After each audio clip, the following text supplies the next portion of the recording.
I'm Amy Goodman. As we turn now to North Carolina, where as many as 39 people were arrested Friday at the state legislative building. Activists are accusing Republican lawmakers of waging a legislative coup by attempting to strip power from North Carolina's incoming governor, Democrat Roy Cooper, who narrowly beat the Republican governor, Pat McCrory, by 10,000 votes last month. In an unprecedented move, Republicans filed dozens of new bills last week during a special session of the General Assembly called to consider relief for Hurricane Matthew victims. The NAACP of North Carolina has decried the legislative actions, describing it as a form of Jim Crow governance. On Friday, the Reverend William Barber, president of Repairers of the Breach and president of the North Carolina NAACP, spoke outside the state capitol. All political power, this is the Constitution, derives from the people. Yes. Period. It doesn't derive from anybody else, but it derives from the people. That was Reverend Barber speaking in Raleigh on Friday. You can go to democracynow.org to hear our extended interview with him. Well, two major bills were approved by the North Carolina legislature Friday. One of them, which was quickly signed by Governor McCrory, strips future governors of their power to appoint a majority of the State Board of Elections. The number of board members was expanded from 5 to 8, with the 8 members to be evenly divided between the two major parties. It also changes the state court system, making it more difficult for the losers of some Superior Court cases to appeal directly to the Democratic-controlled Supreme Court in North Carolina. A second bill, which has not been signed by the governor, strips the governor of his ability to name members of the boards of state universities, and it reduces the number of state employees the governor can appoint from 1,500 under McCrory to 425. For more, we're joined by Ari Berman, senior contributing writer for The Nation, where he covers voting rights. Berman is the author of Give Us the Ballot, The Modern Struggle for Voting Rights in America. His latest piece, headline North Carolina's Legislative Coup, shows what voter suppression will look like under Trump. Welcome back to Democracy Now!, Ari. So, I mean, explain what has taken place. Well, this is unbelievable. And if I can just give you some context, because this is not the first time, unfortunately, that the North Carolina GOP has attacked the right to vote. First off, Republicans were elected to the legislature in North Carolina with a majority for the first time since 1870 after the 2010 election.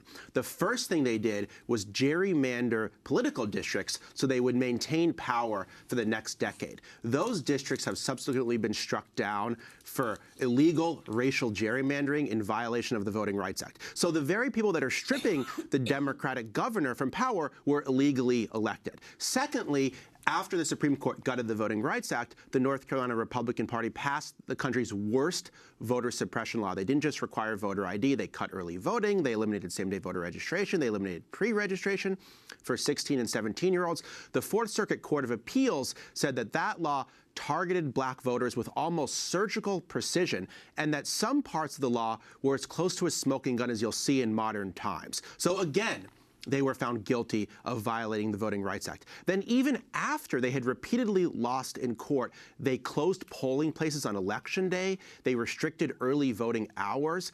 Pat McCrory refused for nearly a month to concede to Roy Cooper in the governor's race. He spread bogus allegations of voter fraud, all of which then culminated in this unbelievable special session, stripping the next Democratic governor of his power simply because he was a Democrat. And McCrory didn't concede defeat for almost a month as the Republican governor. And really what McCrory was doing was laying the groundwork for the legislative power grab for future voter suppression efforts. There was no widespread voter fraud in North Carolina or any other state. All of these accusations by the McCrory campaign, by the North Carolina Republican Party, were completely bogus. And what the North Carolina Republican Party has done shows the lie about voter fraud, because stripping the Democratic governor of his power has nothing to do with voter fraud. The fact that there were going to be Democratic majorities on the State Board of Elections, on 100 local county board of elections, has nothing to do with voter fraud. This is simply about power. They don't like the fact that they lost the governor's race. So now they decide to do a legislative coup to strip the next Democratic governor of his power. On Friday, protesters rallied in the halls of North Carolina's legislative building in Raleigh after being put out of the General Assembly session. Police were told to arrest anyone who knocked on the door to enter the gallery. This is a North Carolina resident and veteran. I fought in Afghanistan. That's right. Say it, Doc. I fought in Iraq. That's right. I fought for freedom all around the world. That's right. And for me to come home and have to deal with what we're dealing with today, that's not freedom, that's fascist. Yeah. Fascist, that's right. And he can't even go to the door. When I knock on this door, I'm knocking on the door for the millions of people who voted in the state of North Carolina. That's right. For a governor, for him to be able to have his power. That's right. To be able to make the best decisions for education, for health care, for welfare, for housing. I didn't defend my country for somebody to tell us we can't exercise our constitutional rights. So when I knock on this door today, I knock on this door for freedom. I knock on this door for democracy. I knock on this door for North Carolina. And with that, this military veteran knocked on the door of the gallery and was arrested. Ari Berman. Well, I think this is a very disturbing preview of what we're going to see in Trump's America. I believe the president-elect has very little regard for democracy, whether it's a fair election or a free press. And we're seeing this play out right now in North Carolina, where the legislature brazenly ignored the will of the people and then prevented those very people from being able to protest in a nonviolent manner. So what are people supposed to do when you elect somebody and then the person you elected is stripped of his power by people who were illegally elected? In violation of the Voting Rights Act, you have to wonder, what recourse do we as citizens have? So what's happening in North Carolina is extremely disturbing. Let's turn to Michelle Henry, a resident of Kinston, North Carolina. She spoke at Thursday's NAACP news conference. She's a victim of the flooding caused by Hurricane Matthew. It's just disappointing to see the flood of other laws coming behind it. We feel used.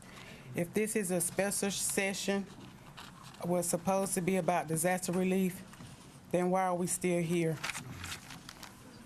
The politicians in Raleigh are treating flood victims like a pawn, and I am not your pawn.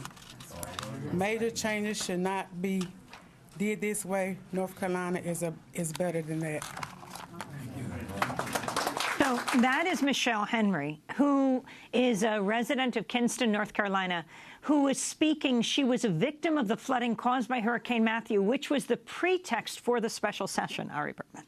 Well, it's unbelievable. What was supposed to help victims of a hurricane became a man-made political disaster.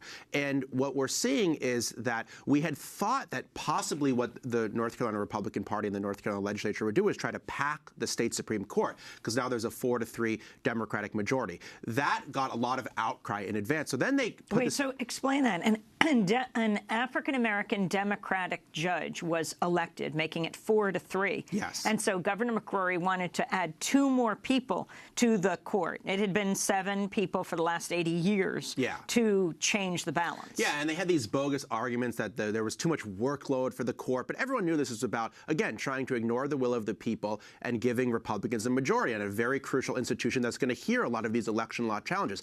That was scrapped. This idea of stripping the Democratic governor of his powers to appoint majorities all across the state. Nobody had even talked about that. And again, it's like they sit in a room and they think of the craziest thing they can do to undermine democracy. And then 48 hours later, they pass it. But there will be a session, special elections next year? There'll be because of violations of the Voting Rights Act? Yes, because 28 General Assembly districts were illegally gerrymandered. There will be special elections that are going to impact the entire state. So the people that did all of this unpopular stuff are going to have to run for election next year. Finally, very quickly, Jeff Sessions, nominated by Donald Trump to be the Attorney General, the Alabama senator. Well, Jeff Sessions is someone with a very long history of opposition to the Voting Rights Act, someone who wrongly prosecuted black political activists, civil rights activists for voter fraud. And just given what we're seeing in North Carolina, the idea that the Attorney General of the United States, who may hear challenges like this is such an opponent of the Voting Rights Act, is such an opponent of civil rights, is very, very disturbing. The Republican Party has institutionalized voter suppression at all levels of government right now, and we really need to pay attention to this and fight it with everything we have. Confirmation hearings set for January 10th and 11th for Jeff Sessions. That's way too soon. We don't have nearly enough data on him to be able to analyze his record by then. Well, we're going to leave it at that, but continue to cover these issues. Of course, Ari Berman, senior contributing writer for The Nation, where he covers voting rights. He's the author of the remarkable book, Give Us the Ballot, The Modern Struggle for Voting Rights in America. When we come back, well, it's Electoral College Day. We'll go to Denver, Colorado, to speak with one of the electors.